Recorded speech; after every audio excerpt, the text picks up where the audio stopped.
You can take off that cloak now, young fox.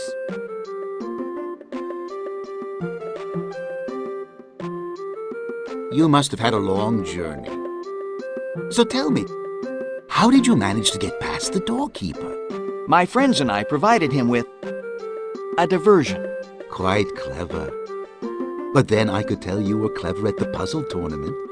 Aha, so that's where we have met before. Yes. I am called Sist, and I was there to witness your defeat at the hands of Scory. Scory was lucky. Sometimes all that stands between a winner and a loser is a little bit of luck.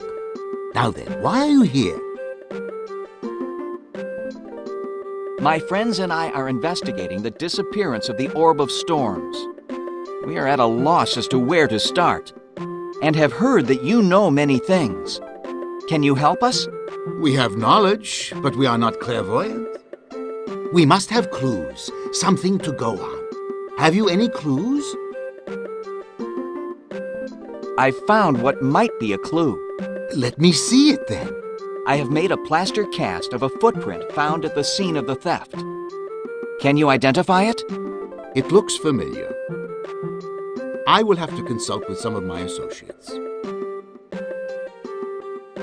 At any rate, it will not be enough for a positive identification. What other clues have you?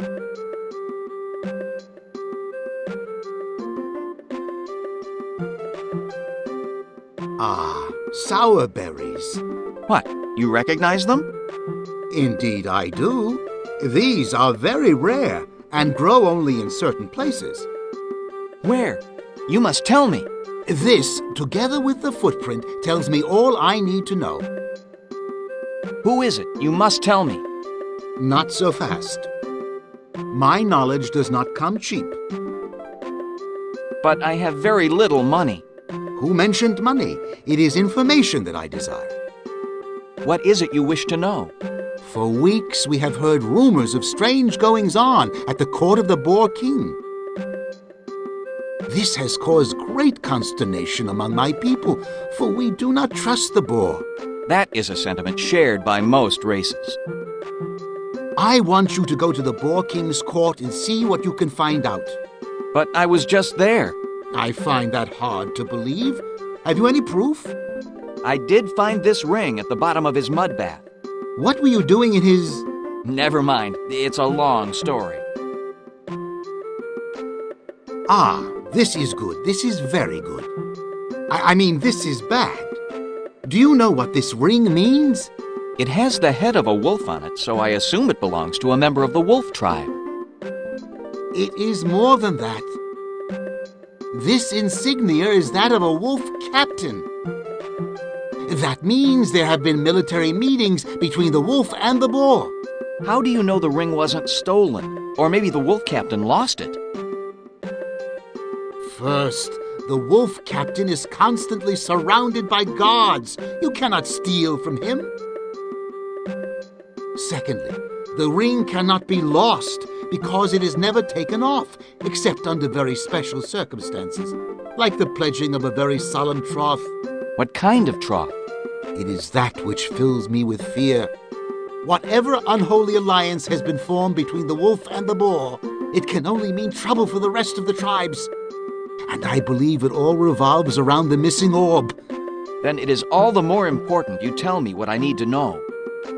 The footprint and the sour berries, to whom do they belong? The footprint belongs to a raccoon. A raccoon? A rather large male in his mid-30s, I'd say. But raccoons are pretty rare in these parts. This raccoon isn't from these parts. The sour berries only grow at very high altitudes. Most of the raccoons have settled on an island far to the north of the known lands. Whatever raccoon made this footprint obviously brought the berries with him from the north. It is there your answers lie. Then I had best be on my way. Time grows short. Fare you well, friend Sist. Let us both hope my mission is successful. Wait! Take this wolf's head ring with you. It may prove valuable. If nothing else, it may provide you with some capital in an emergency. But this was to be your payment. The information you brought me is payment enough. Now go, and may Hrone go with you. Thank you, friend Sist.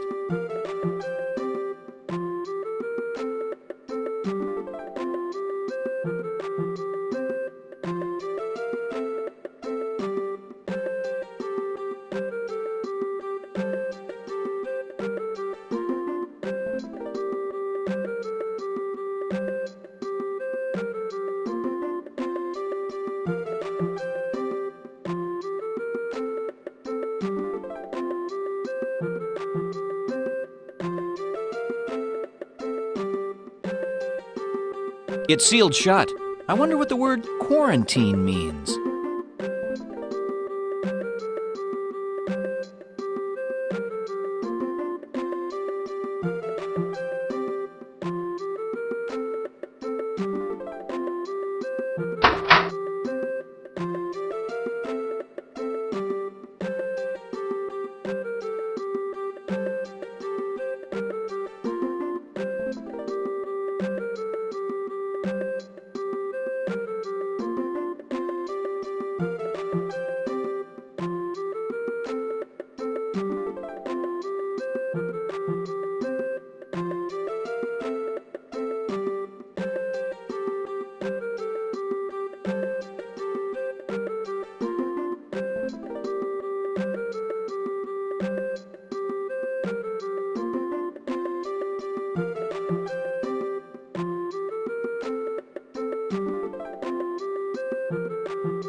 Who are you? Who are you? I'm the doorkeeper. Who are you? I said I'm the doorkeeper. Who are you? Who are you? I'm the doorkeeper. Who is he? That's right. What? That's my nickname. What is? Who? You? What is your nickname? No. Who is? Do you know his name? Yes, sir, I am. You are what? Who? You? Who are you? Who are you? I'm the doorkeeper. Once again, what is your name? Yes, sir, I am. You are... No, that's him. Who is him? That's...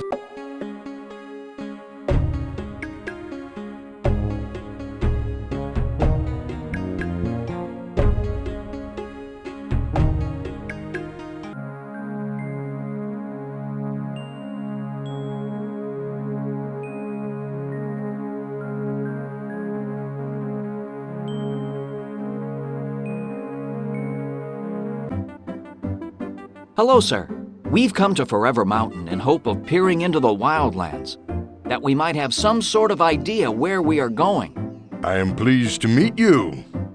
My name is Tycho Northpaw. You seem to have an excellent view up here. Have you had occasion to do much observation of the wildlands? Indeed I have. In fact, I have made maps of part of them. Indeed, most interesting. I am both an astronomer and cartologist. Cartologist? A map maker. Our new friend is a map maker. Perhaps you could tell us something about the wildlands. I will tell you what I know of the wildlands. It is a place of great danger. It is also a place of great magnificence. There are hostile tribes, treacherous terrain, and roaming reptiles. It is also a land of great beauty and power. It sounds like a truly wondrous place. I could just as easily be describing the known lands. But it sounds very different. In some ways, the wildlands are very different from the known lands. In some ways, they are very similar. Have you ever been to the wildlands yourself? I have not. With my impaired sense of smell, I am at somewhat of a disadvantage in the wilds. I do, however, occasionally encounter a traveler who has been through the wildlands, and he will supply me with information. Many fear the wildlands and say they are full of unspeakable dangers. That is only fear of the unknown. If you make the unknown known, the fear has nowhere to take root. Can you give us any suggestions for our journey? Keep all of your senses on alert, especially your common sense. You will need them. How much of the wildlands can be seen from this mountain? That is hard to say. I cannot see as much as I used to when I had my light catcher. However, no one I have met has ever reached the other side and returned to tell their story. Yes, the wildlands are a fascinating place, but there are some other things to discuss. Tell us about yourself. How did you come to live here on the edge of the wildlands? I was born a member of the dog tribe and raised to be a hunter. However, that career was cut short. You see, I suffer from hay fever, which not only renders my sense of smell useless, but on the hunt, my sneezing had a tendency to alert the prey to our presence. I soon became quite a liability to the hunting party. I'm terribly sorry. That must have been quite difficult for you. Not really. True, the other members of the tribe soon ostracized me, but I was never much of a hunter anyway. My heart just wasn't in it. I was much more interested in the stars. I would lie on my back night after night and watch them into the early hours of the morning. I charted their progress across the sky and studied them until I knew each and every one by heart. So I decided to become an astronomer. What led you to Forever Mountain? The king of the dog tribe at the time, Rex, had no use for astronomy. He considered it a waste of time. All he cared about was the hunt. So after I was ostracized, I decided to find the highest mountain I could from which to gaze at the stars. And that was here, Forever Mountain. What did you find when you first arrived here? I found this building. Just this building? Nothing more? Oh yes, there were many other things. What kind of things? Instruments for seeing the stars. Light catchers, I call them. I believe they were actually left here by the humans before they ascended. What makes you think they were left by humans? The items I found are far beyond our own technology. And you actually believe all of these humans ascended to the land of the clouds? Actually, I believe the humans ascended to the moon. What? The image we see on the moon? That is actually the face of a human. I believe they carved it there so we would know that they are always looking down on us, watching us and caring for us. Someday they will return. And when will that be? When we are good enough, when we have learned enough, when we have stopped fighting amongst ourselves and learned to live in peace. Only then will we be worthy. I find that hard to believe. Then what do you believe in, my young friend? I'm not sure. I'm really not sure. Ah. That's all very interesting, of course, but there are a few other things we'd like to discuss. How did you come to make these maps? From my vantage point here on the mountain, I would look through my light catcher to the wild lands below. I saw the hills and the valleys. If I saw an area of thick vegetation, I knew there must be water nearby. If it was a round, contained area, it was a lake. If it was a long, extended area, it was a river or stream. If at night I saw a fire, I assumed it must either be a campfire or a village. The size of the fire and the consistency of its occurrence told me which. You mentioned something called a light catcher. What is that? Ah, my light catcher. It is an instrument I found in this house. It It makes objects that are far away seem close at hand. It makes the stars seem so close you could reach up and touch them. It makes the moon look as if it were right next door. What a wonderful apparatus. May we see it? I will show it to you, but I'm afraid the instrument itself is broken. About 8 moons ago, I had it on my desk. A strong wind blew through my window, blowing papers to the floor and taking my light catcher with it. Part of it shattered, and it has not worked since. It still pains me to think about it. What part broke? This small, round, clear part. It cracked in half. And you've been unable to repair it? I'm afraid so. That is most unfortunate. Such an instrument would help us greatly on our quest. There are a few... Go on. Since we cannot see very far into the wildlands, perhaps you would lend us the use of your map. I'm afraid that is impossible. It is the only map I have of the wildlands.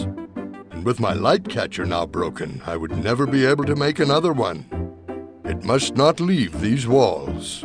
But without it, we will lose much time trying to find our way into the wildlands. I sympathize with you, but there is nothing that would persuade me to give up my possession of the map. Would you trade the map for a repaired light catcher? What are you saying? I'm saying that I know who can repair the piece from your light catcher. If you allow us to use your map to go into the wildlands, I will see to it that your light catcher is repaired. Do we have a bargain? I will make you a counter proposal. While you are getting the piece from my light catcher repaired, I will make you a duplicate of my map. It will be ready by the time you return. Fair enough? Fair enough. If you wrap the piece of the light catcher so it may be transported safely, we shall be on our way.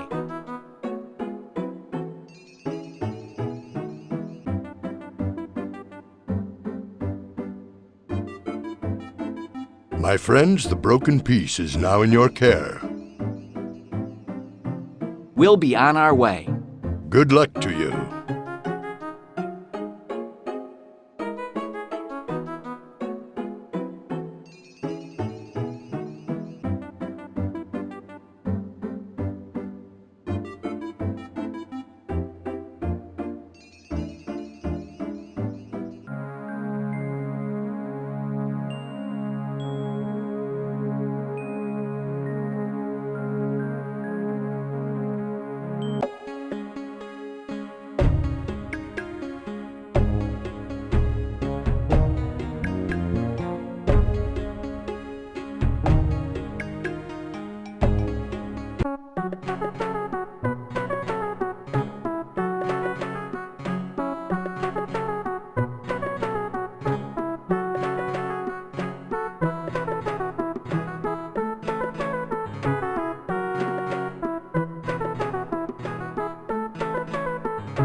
Good day. May I show you some of my glass items? No, thank you. Actually, I have a glass item to show you. We need to have this repaired or have a duplicate made. Can you do it?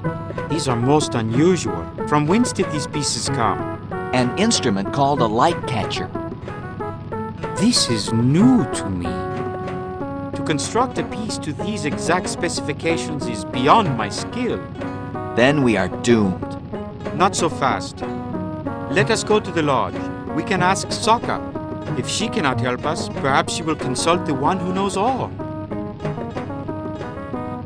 What is this lodge you speak of? The lodge is our gathering place. It is the place where we share information and ideas of how to build things better. How many are there of you at this lodge? Sometimes 20, sometimes 30. 23.